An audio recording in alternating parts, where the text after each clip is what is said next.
right, so this morning we're going to talk about silence. And I read an article and it said one of our greatest fears, and one of the fears that we don't even realize that we have, is a fear of silence. And I was a little surprised about that. I think many of us can sometimes be uncomfortable with silence. And the question would be, why would we be afraid of silence? Why would we be uncomfortable with silence? You know, it's interesting, our culture is so busy, so fast. Go, go, go, move, move, move, do, do, do, talk, talk, talk. That sometimes when there's silence, it's a little unfamiliar. It is a little awkward. And sometimes it can feel empty from all that activity to suddenly have silence. Sometimes we can feel really vulnerable. Sometimes silence can make us feel like we're alone. Sometimes silence forces us to feel things that we don't want to feel, and maybe face things that we don't want to face. The truth is, silence is one of the most amazing and powerful energies that there is. Silence is not only calming and soothing, it's healing. It is renewing. It is creative. It is absolutely transformative. You know, I believe that silence is one of the key factors for experiencing a deeper and more fulfilling spiritual life, a deeper and more fulfilling experience of love and joy and fulfillment. Why would it be? Because silence to me is what connects us to spirit. Silence is what connects us to the source. Silence is what connects us to that intelligence and that creative power and wisdom that created the sun and the mountains and everything in this amazing and wonderful world.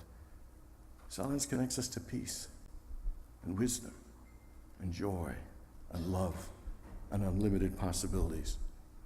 I mean, even though we underutilize silence, that look how over and over the Bible tells us how important it is. In the book of Zechariah, it says, "Be silent before the Lord."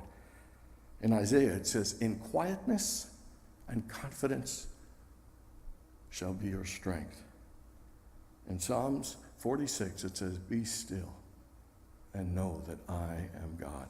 That Finland, in doing their little promotions about branding their country and in having people want to come, one of the things they list as one of their greatest natural resources is silence.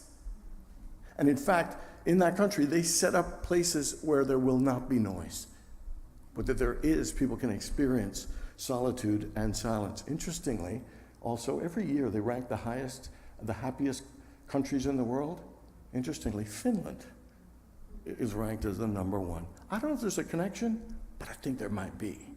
I felt myself be more, not only at peace, but I was more present. I was more aware and awake.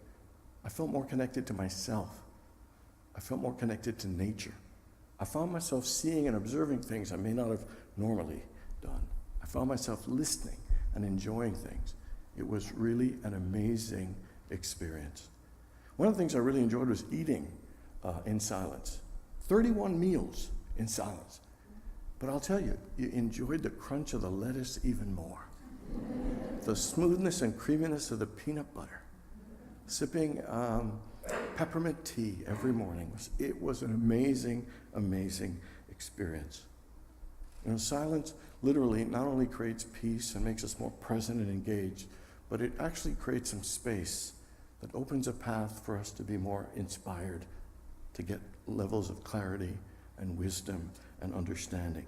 It was truly, truly an amazing experience. That I believe that moments of intentional moments and purposeful moments of quiet and stillness are vital to a happy life. But in between, I will find ways to experience silence even for brief periods. Every time I microwave something and I hit that button for 2 minutes, I literally just close my eyes and just practice meditation and quietness. Anytime I'm in a doctor's office, I don't mind waiting because I'm always closing my eyes and doing some meditation. Sometimes even at a red light, I will close my eyes and meditate. And that might sound kind of dangerous, but don't worry, the person behind you will let you know when that light turns green. And so we meditate and our mind wanders, and we get angry about our mind wandering. I remember after about 10 years of meditation, my mind would wander and I'd get frustrated and I'd say, "Come on, man, you're a minister." You should get this right. And we fight against that reality, that the fact is your mind just wanders. It does. That's a part of the game and the practice of being alive, and it's part of meditation. So it's not to expect it not to. The question is, how do I handle it better? How do I handle it better? And there are two sets of things. The first one is just acceptance. That's how it works. Every single person, from the Dalai Lama to anybody you could think of, everybody's mind works that way. Just accept and stop resisting and getting upset about it. And then have compassion for yourself. Don't beat yourself up because it isn't going well. And then the other two things are be patient, but be persistent in bringing it back, because that is an important and vital thing. Buddha once said, it doesn't matter how many times you forget, it's how many times you remember. It doesn't matter how many times your mind wanders, it's how many times you bring it back. And if it's 5 minutes of meditation and your mind wanders for 4 minutes, you've done 5 minutes of great work. You think it's just those moments we feel that profound connection. No, it is your intention and desire and the amount of time you put. In the book of Jeremiah, it says, this is the one qualification for meditation, an effective meditation. And here it is. It says, if you seek me, you will find me. If you seek me with all your heart. Final thing is that silence can take us to deeper levels of healing that are important and vital to be healed.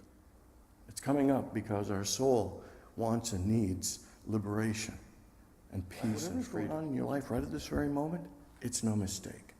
It's what's supposed to be there. Don't fight it.